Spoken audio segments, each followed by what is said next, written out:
Good morning, good day. Welcome. We are so glad that you're joining us this morning. My name is Kezy Mukiri. I am joining in from Nairobi, Kenya. Feel welcome and do let us know in the chat section where you're joining us from. It's a new day. It's a new day in Africa. It's a new day. There is a proverb an African proverb that goes this way. The sun does not forget a village just because it's small. And today, even in the midst of such a difficult time for so many of us around the world, the sun is rising around us, even today. So over the last few days in preparation for this event, we have received just over 350 registrations drawn from 32 countries across our continent, Africans in the diaspora, and our industry colleagues and partners from around the world. It's my distinct joy and great pleasure to welcome each one of you that is joining us on this special day. Today is the Africa Industry Meetings Day, a day that has been designated to celebrate the critical contribution of the meetings and events industry in Africa. Our industry, as we all know, is a critical driver for trade and business on the continent.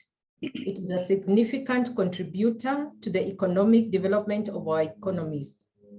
Our industry facilitates knowledge transfer, the meeting of people and ideas, and the building of trust, which is critical for trade and business to thrive. Today also marks the 4th edition of the Africa Maize Summit. The Africa Maize Summit is a platform for continental dialogue on maize development in Africa.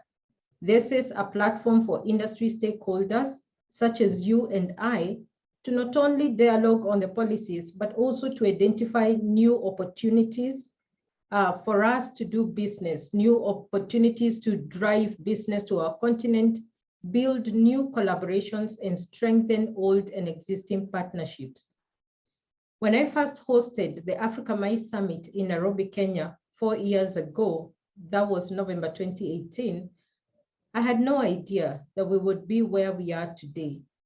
Yet even back then, we tried to project a shifting landscape, and we asked ourselves intently in that meeting in Nairobi back in 2018, we asked ourselves whether our industry was prepared for disruption. And indeed, just a couple of years later, the disruption did come. It has been a difficult journey over the past 4 years, building a platform for constructive dialogue, a platform that seeks to award excellence in the industry, a platform that seeks to build consensus around the need for more targeted investment towards maize development in the continent. And it would have never been possible to get where we are today without the friendship, partnership, and collaboration of so many industry colleagues and associations across the continent. Today, many of the faces and the voices that you will see and hear have been a steady and consistent support for this initiative. As we all know, every first Tuesday of April, we join the world in celebrating the Global Meetings Industry Day. But we know that there are certain peculiarities that accompany our industry here in Africa. For many countries in Africa, the maize industry is still at its infancy. And if the numbers are anything to go by, we still have a long way to go to become a serious contender for global maize business. So at the height of the pandemic in the year 2020, we lobbied the Meetings Mean Business Coalition to designate this specific day, the 9th of September, as the Africa Meetings Industry Day. This day allows us a moment of reflection and introspection on what we could do different so as to enhance our competitiveness as a destination for business events. On the 9th of September 2020, which was the first annual Africa Meetings Industry Day, we hosted the first maize industry stakeholders roundtable, in which we listened to the voices of industry leaders and associations and we made an attempt to chart the way forward. But we soon realized as an industry that we often speak to ourselves. We ourselves know what our challenges are, we can spot the opportunities, but unless we bring the policymakers to the table, we will not be able to turn those opportunities into actual business, which would help us create more jobs and contribute more significantly to our country's GDPs. So today, we host the policymakers edition of the Africa Meetings Industry Stakeholders Roundtable. As an industry, we are aware that even though many economies in Africa have well-developed tourism blueprints, mines and business tourism continues to lag behind as far as policy development is concerned. We hope that through this roundtable, we will begin to see significant shifts and investments towards mines development on the continent. In the second part of our program today, we'll focus on the youth of our continent. This is the greatest yet most untapped resource that Africa has. With a median age of 19, Africa is the youngest continent. Over 60% of our 1.25 billion people is below the age of 25. That, ladies and gentlemen, is an opportunity that we cannot ignore as an industry. So today we brought the young people into the room. They are the designers, they are the builders of the future of our industry and the future of our continent. We value the partnership that we have received from the various industry associations that are joining us today, and they will be providing knowledge transfer to educate young professionals drawn from across the continent on the learning opportunities and career paths in the mines industry. Mines, as we know, is a multidisciplinary field. We support literally every sector of our economies. And as the mines industry evolves, there will continue to be new career paths which will provide gainful employment for our African youth. Lastly, as you all know, we stand at a significant time in history. The implementation of the Africa Continental Free Trade Agreement has created the largest trading bloc outside of the WTO. And tourism is one of the priority sectors within the AfCFTA framework. So as an industry, we need to take the lead, not only in leveraging the opportunities that come with the AfCFTA, but also in confronting the age-long challenges that have continued to hinder us from doing more business amongst ourselves within the continent, and also from attracting quality business into our continent. We are so very privileged today to be joined by the Commissioner for Trade and Industry of the African Union Commission, His Excellency Ambassador Albert Muchanga, who has been a friend and a mentor to us on this journey. We thank you, Your Excellency, for believing in this vision, the vision of the Africa Mines Summit, the vision of the Africa Meetings Industry Day, and for lending the support of your office, and by extension, the support of the African Union. We are also indeed very privileged to have the distinguished presence today of Dr. Jose da Silva, who is a former Minister, Maritime Economy, Tourism and Transportation in the Republic of Cabo Verde. I warmly welcome our distinguished panelists, our speakers and facilitators, and all of you, our friends, our colleagues, and industry partners who are joining us today. Allow me to finish with yet another African proverb. The boat does not go forward if each one is rowing their own way. This proverb speaks to the need for stronger collaboration and partnerships across our industry, partnerships among associations, and partnership between public and private sector players, so as to move the mines industry forward. Without any further ado, allow me to now welcome my colleague, my co-host, and the champion and ambassador of the Africa Mines Summit to the stage, Mulemwa Moongwa, who is joining us from Lusaka, Zambia. Thank you, everybody. You are welcome. Enjoy this day. Mulemwa.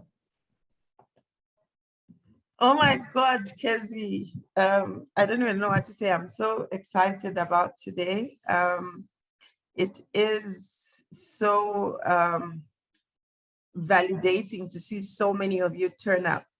My name is Mulemwa Moongwa. I partnered with Kezy in this conversation last year, but I actually met her in 2019 when I traveled to Kenya for, at the time it was called the Global Mice Summit.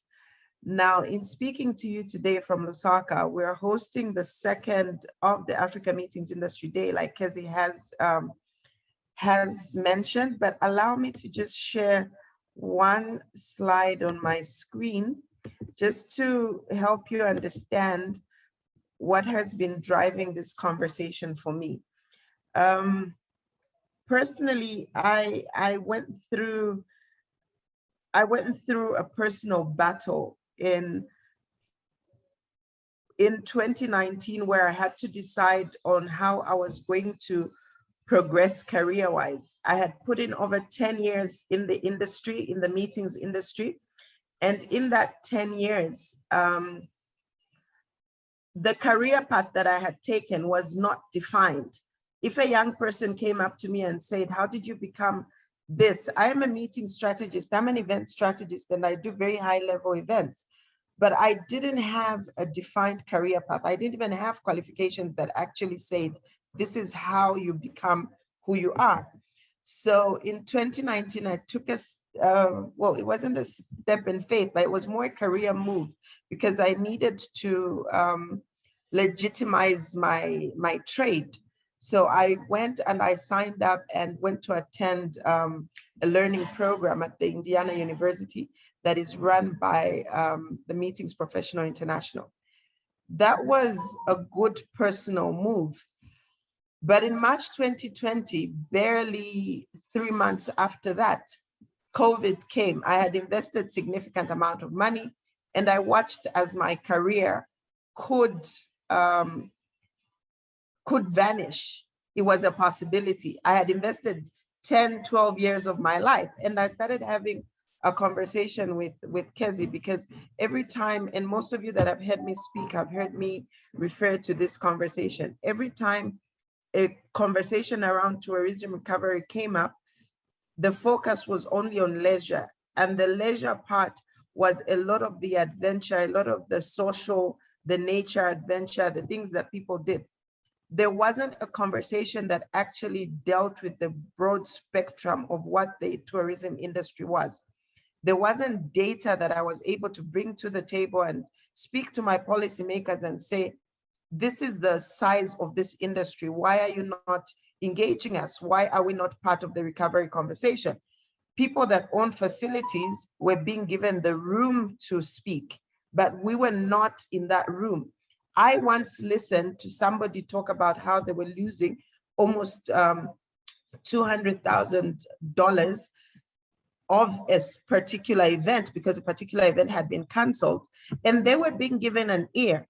But what they didn't mention was a planner like myself made that booking because planners like myself are the ones that were bringing this money to the table. So this image that I'm sharing now is an illustration of the size of the tourism industry. We as MICE have been sitting at the back end of this conversation.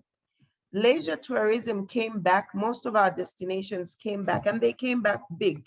We are looking at the highest number of domestic tourism ever as a destination. But when it comes to MICE, it's going to be a harder conversation to have. It's going to be harder because the numbers that we have locally as one country will not bring us to where we need to be until we go with the intra-Africa conversation. We do have, I think we do have Nicanor from the associations movement. That is a key organization that if we're going to recover as an industry, we need to look at how we're going to be moving numbers between one destination to the other. As I end this conversation, I put out this slide because it's something that is going to, if we take something from this effort, It's trying to reposition our relevance in the conversational space around the recovery of tourism. I will pull down this this slide. Sorry. I will pull down this slide and just give you a moment of reflection on from your own perspective. How did you end up in the MICE industry? Which school did you attend that where you were inspired? I'm going to be an events professional. This is the school that I'm going to go to. So what we are trying to achieve today is twofold. The first part of the program, as Kezy said, is tackling the trade conversation. They need, the decision makers, the policy makers, the decisions that we need to make now. But the second part of the program is the future of our industry. We need to start investing. We need to start making sure that we are building the human capacity that is going to really, those that are the custodians of our future as an industry.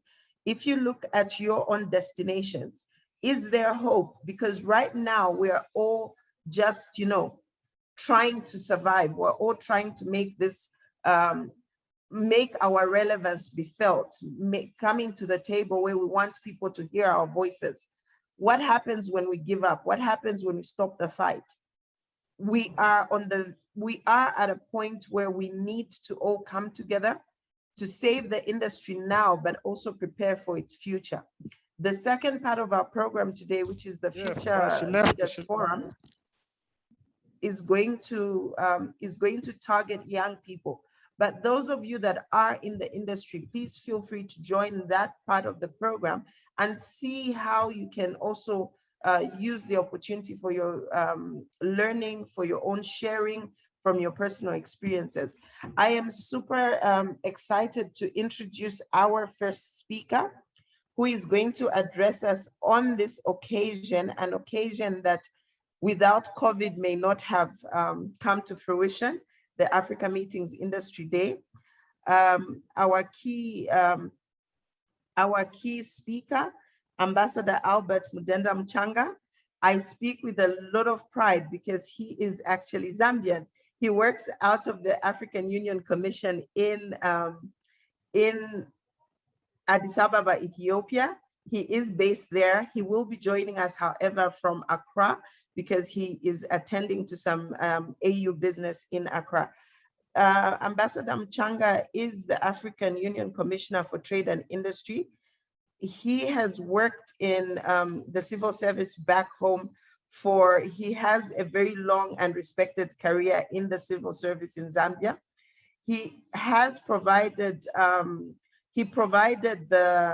the strategic leadership in facilitating, negotiating, and concluding the ratification of the agreement establishing the African Continental Free Trade Area, which was launched officially on the 1st of January this year.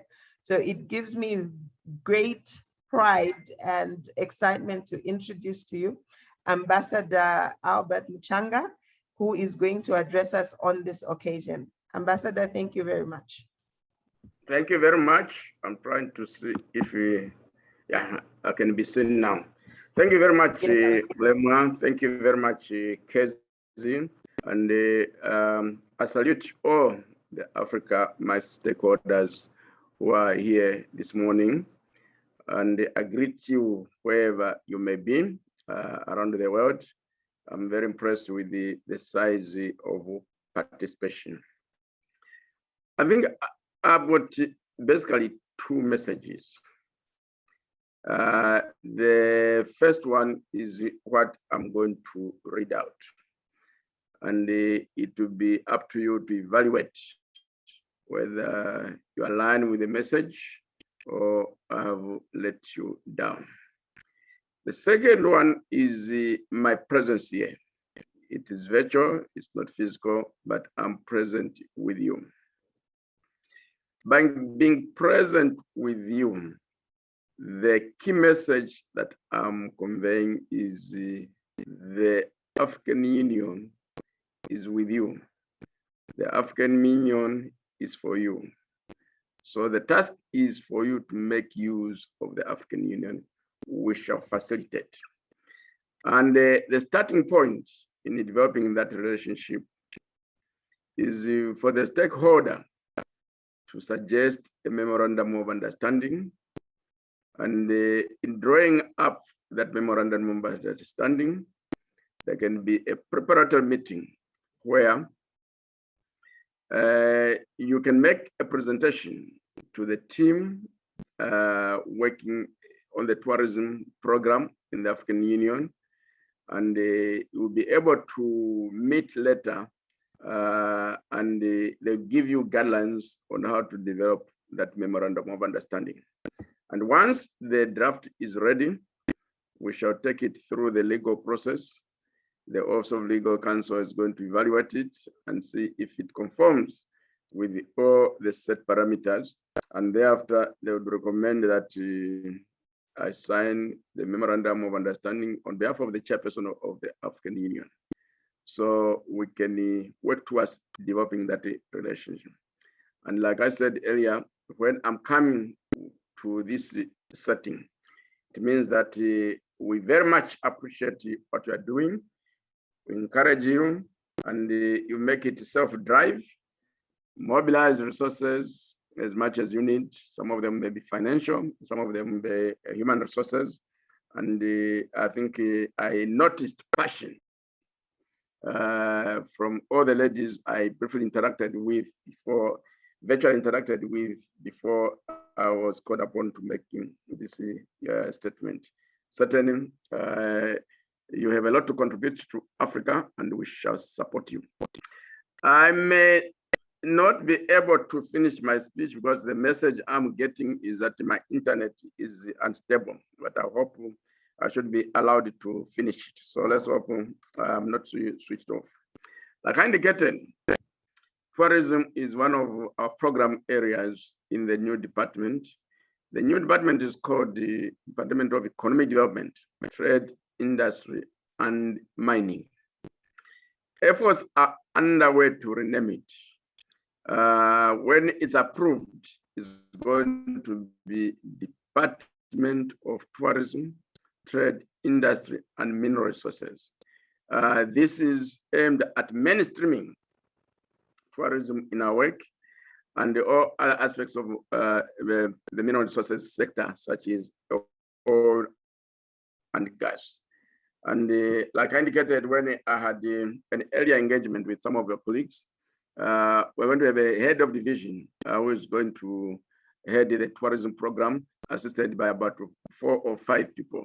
So this indicates how big it is.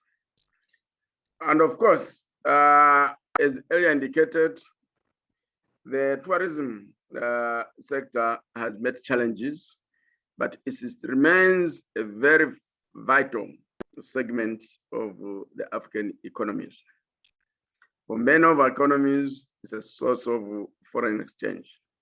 It's a source of self-employment, and in that respect, it's a source of livelihoods.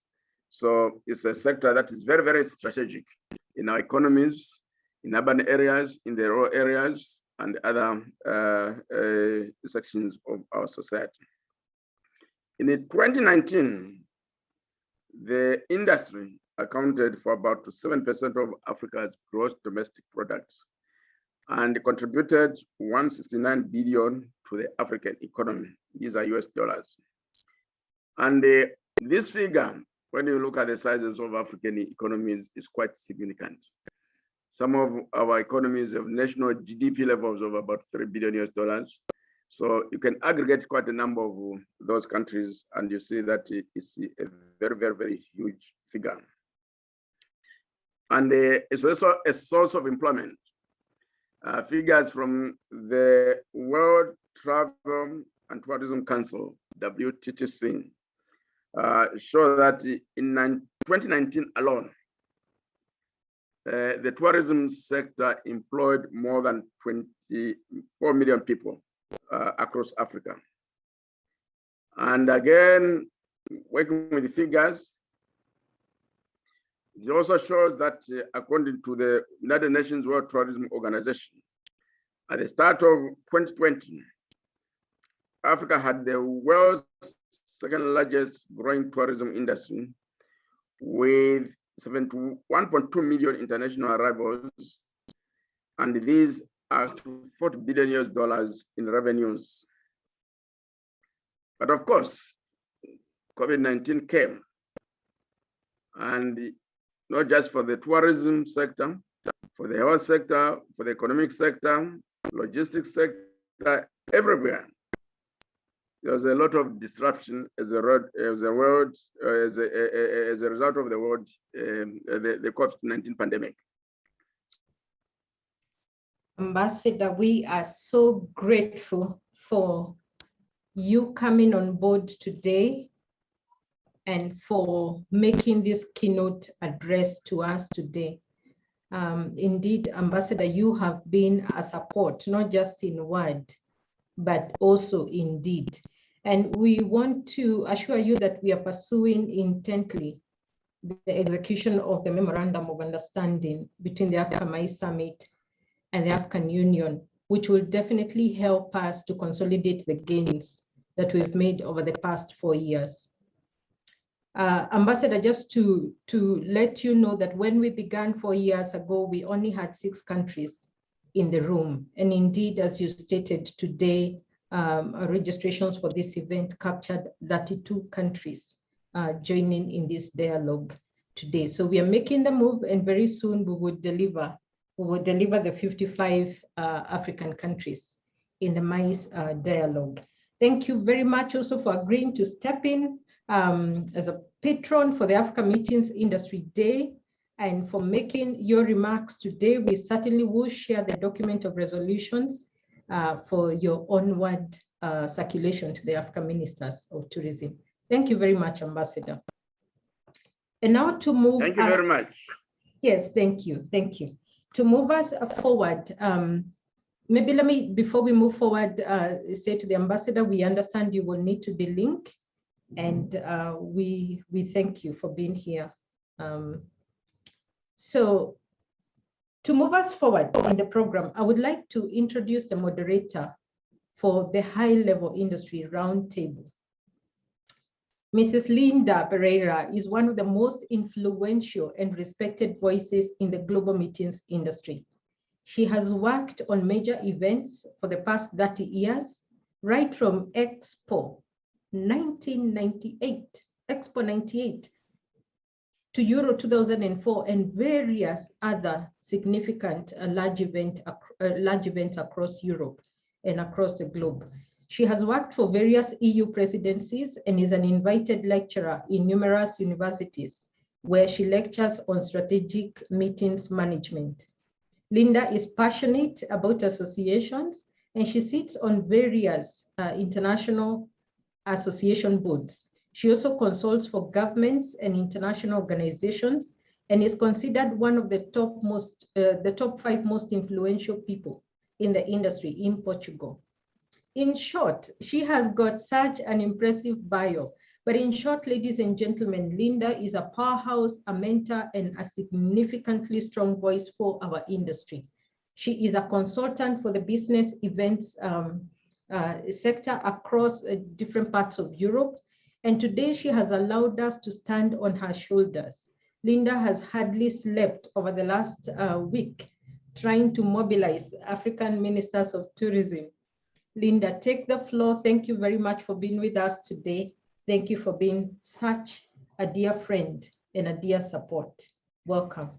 Thank you for your kind and way too generous words, Kezy. Thank you so much, and thank you for inviting me. Honestly, I'm going through the same thing as everybody. It has been a roller coaster of 18 months, where the positive side of all this is that we have learned so much. We have moved forward so much, and today we are much more capable and much readier to take the horns of what is happening around us and be able to deliver the meetings and events and accelerate our industry with more knowledge, more awareness. However, there is one thing that we all agree on, and I've heard it said by everyone so far, is that our industry, and although here I have to say, I don't consider that I work in tourism. I have always defended that our industry is about the economy. It's about the knowledge economy. We are bridge builders. We connect academia, business, employment, science, innovation together. And of course, to do that, we travel. But we are not essentially, from my perspective, tourism. We are within the tourism hat, but I think we are economic drivers. But we will talk about that later. This year, we've also learned, for the last 2 years, I've also learned a lot on a personal note. And that is that we are desperately short of leaders, good leaders. Our leaders have become way too complacent, and they were not used to being able to react and take hold of difficult decisions in difficult times.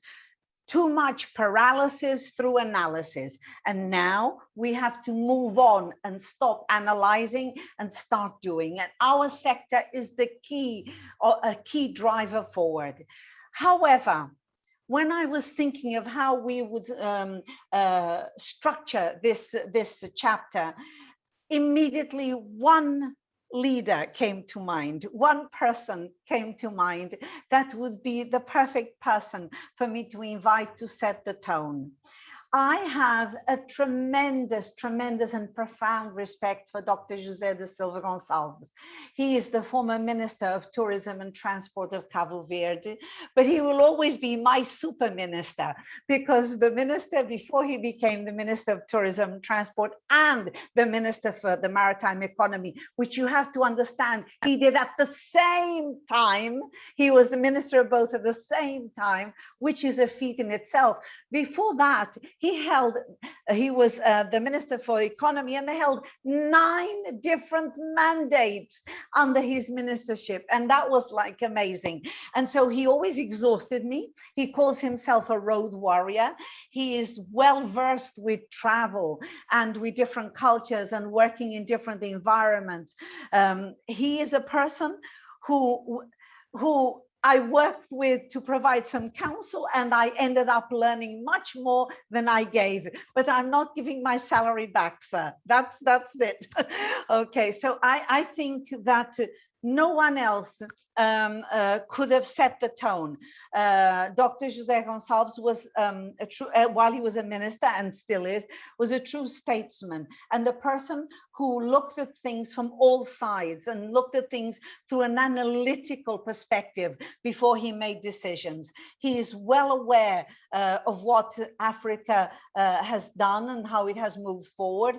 He held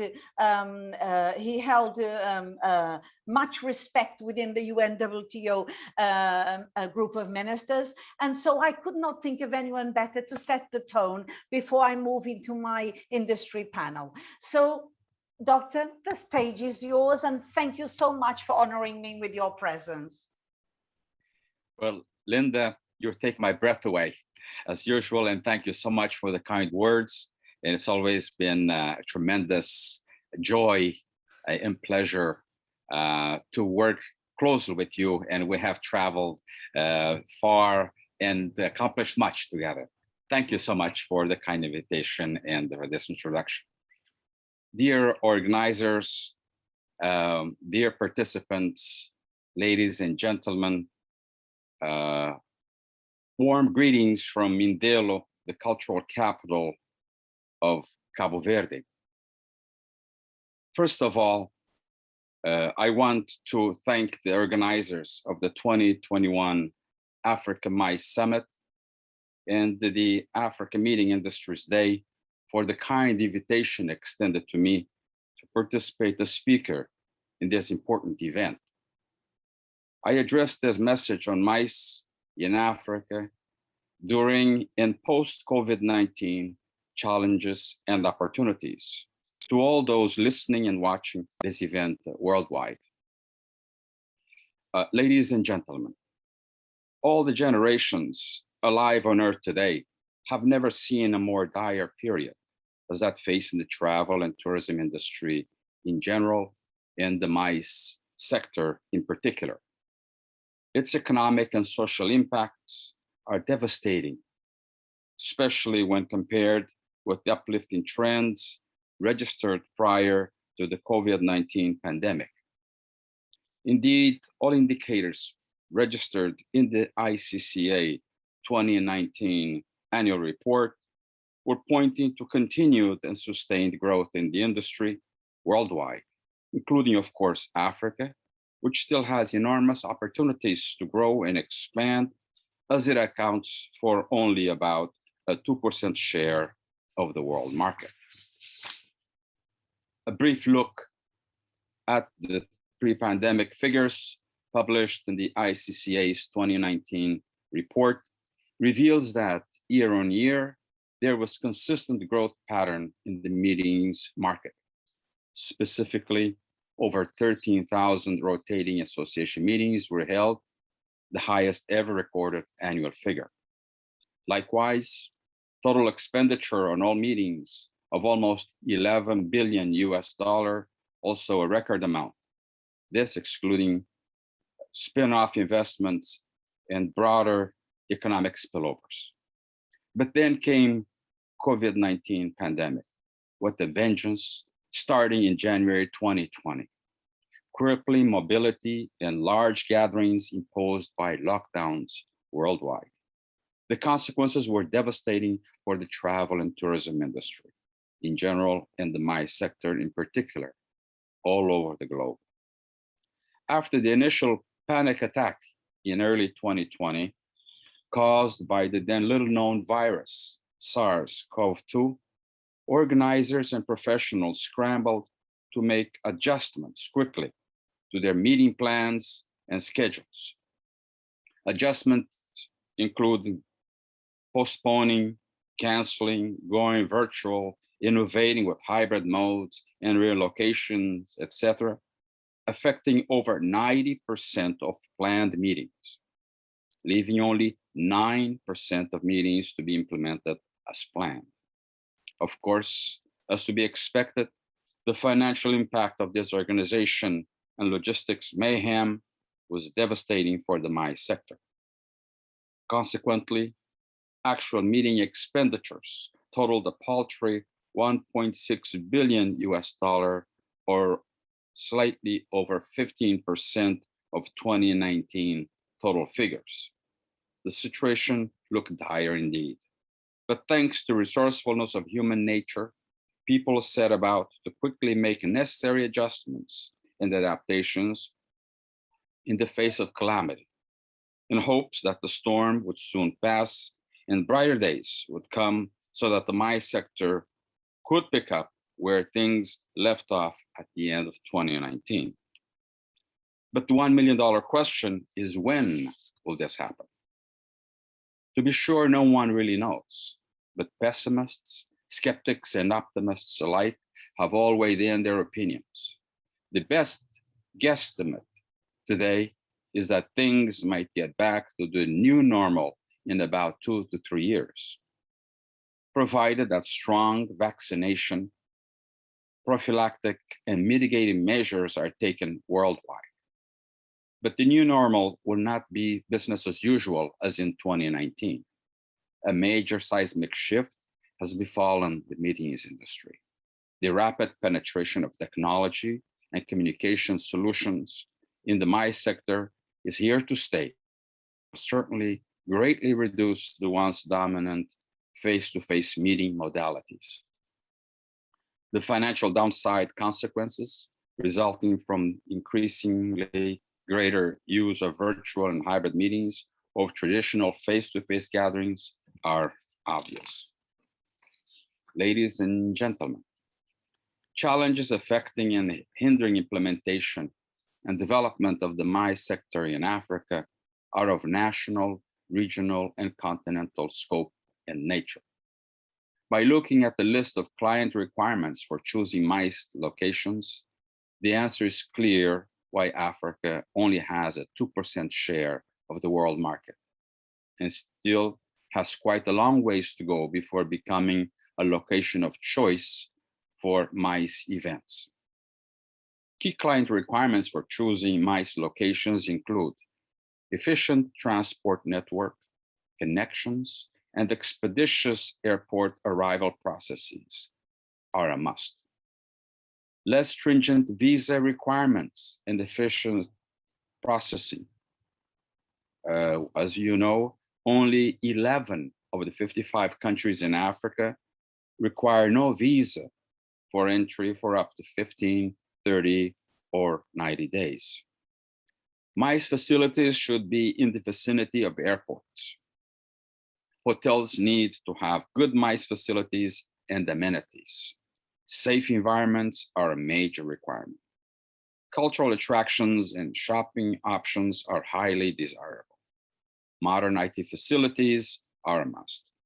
It's clear from the above then that the MICE location requirements listed by the clients here refer more to the face-to-face gatherings that prevailed prior to the COVID-19 pandemic period. However, in a world of increasing use of virtual and hybrid meetings to the detriment of traditional face-to-face modalities, it behooves us all to rethink the new requirements of the MICE sector supporting business tourism. My dear friends, in general, it can be said that opportunities grow out of challenges.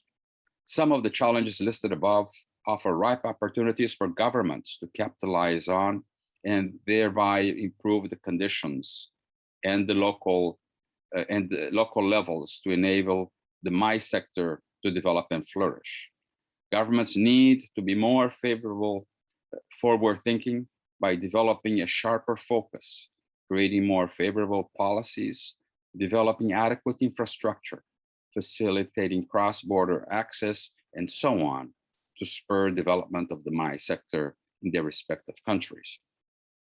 There are examples in Africa of relatively well-established MICE industries, such as those in South Africa, Kenya, and Morocco, which can serve as models for other countries to consider. More recent newcomers of the MICE industry in the continent, such as the case of Rwanda and Ghana, should serve to inspire other countries to believe in the power of well-planned MICE facilities to spur development of the sector in non-traditional destinations.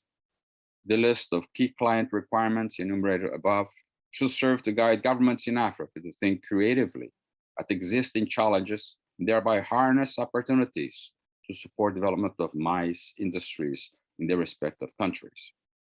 And once the private sector sees clear on-the-ground improvements, they are sure to follow suit with the necessary private investments. But national initiatives must also complement the broader regional and continental efforts to leverage growth and development of the MICE sector in Africa. Two continent-wide initiatives offer positive encouragements in this regard.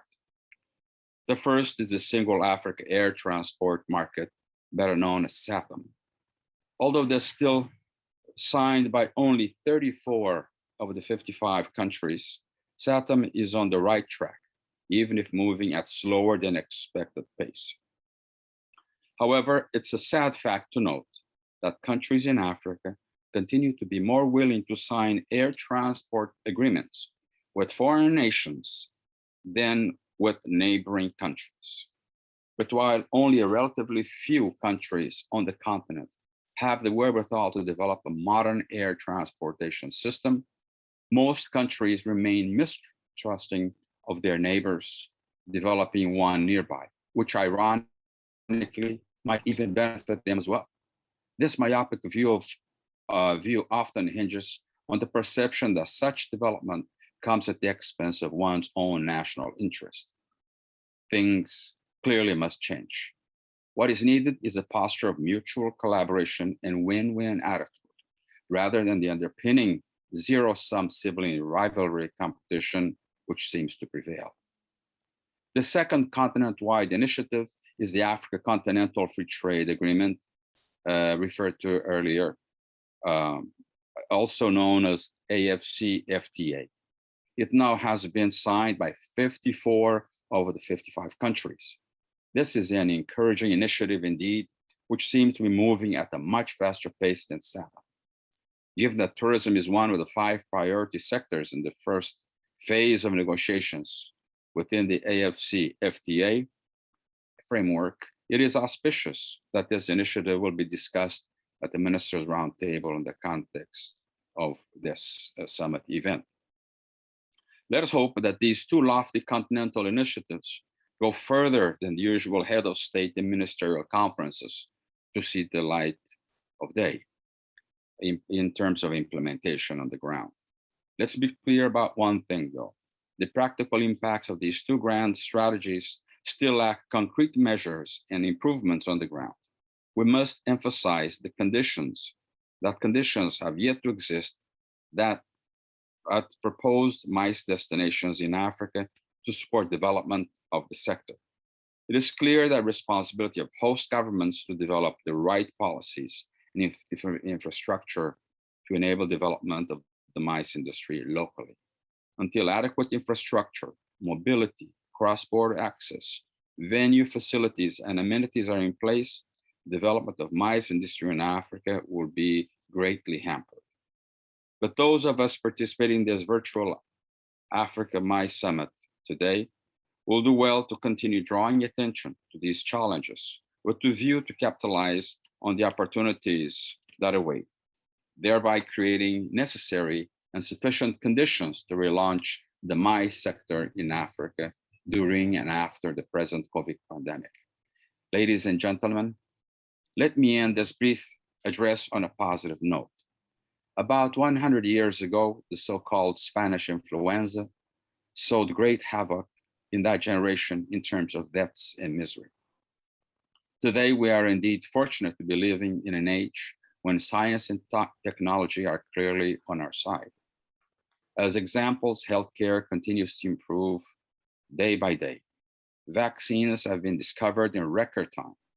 And just as that centennial generation endured and overcame the misery of their time to subsequently enjoy the prosperity of the so-called roaring 20s, so too we will overcome our present COVID pandemic crisis to soon enter a brighter and more prosperous time where the MICE sector will grow and prosper.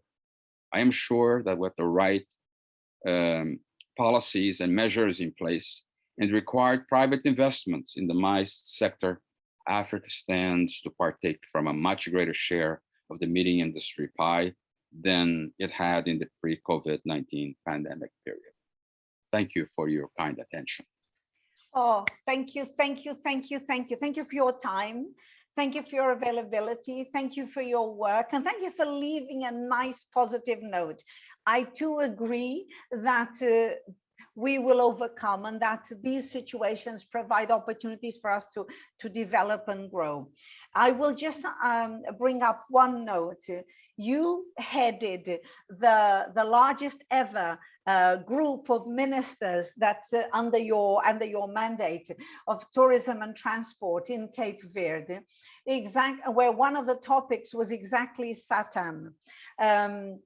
How has it developed since you held that mega meeting in Cabo Verde? How has the process, has it evolved? Has it stagnated? Has it stopped? Because I am of the opinion that when something is difficult, people pretend not to see it.